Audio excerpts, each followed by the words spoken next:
So, Mother, kamusta naman yung paggamit mo ng JC Barley Lines? Kasi mag-1 year na tayo, mag-1 year mo nang ginagamit yung JC since nag-start ako dito sa dropshipping business. Oo na, 3 buwan. Parang kunti lang ang pagbabago ng blood cholesterol pala. Yung ano na, patigil-tigil, hindi naman continuous. Kung naisipan ko lang uminom sa barley juice, yun lang. Pero ang gustong-gusto ko doon sa mocha coffee, every morning and night.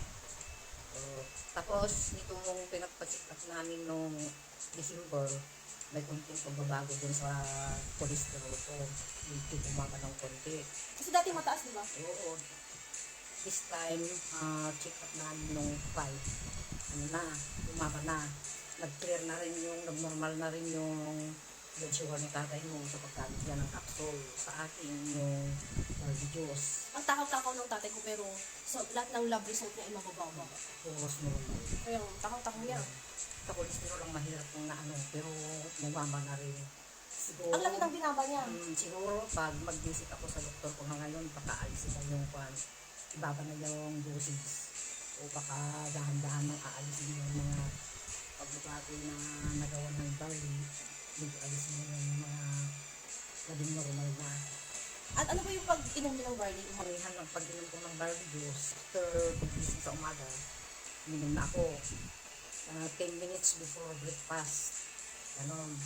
Tapos sa Yung gabi, coffee naman sa gabi, yung muka, pag hindi ako inantok, iinom ako ng mga 9, inaantok na ako. Tapos, ang weird no, yung ibang coffee hindi nakapagpatulog pero itong JC Barley Coffee, yun ang nakapagpatulog. lang para sa akin, yung sa pag-observe ko ng mga ganun na product.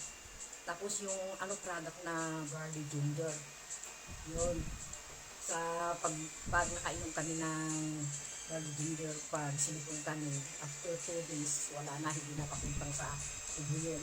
Makaramihan na hindi nagagawa ng mga chemical Synthetic drugs. Mm. So, dito sa House of Franchise at JC Dropshipping Business, hindi lang ako nagne-negosyo. Pati sa health ay nagbe-benefits din. Hindi lang ako, kundi pati ng family ko at mga relatives ko.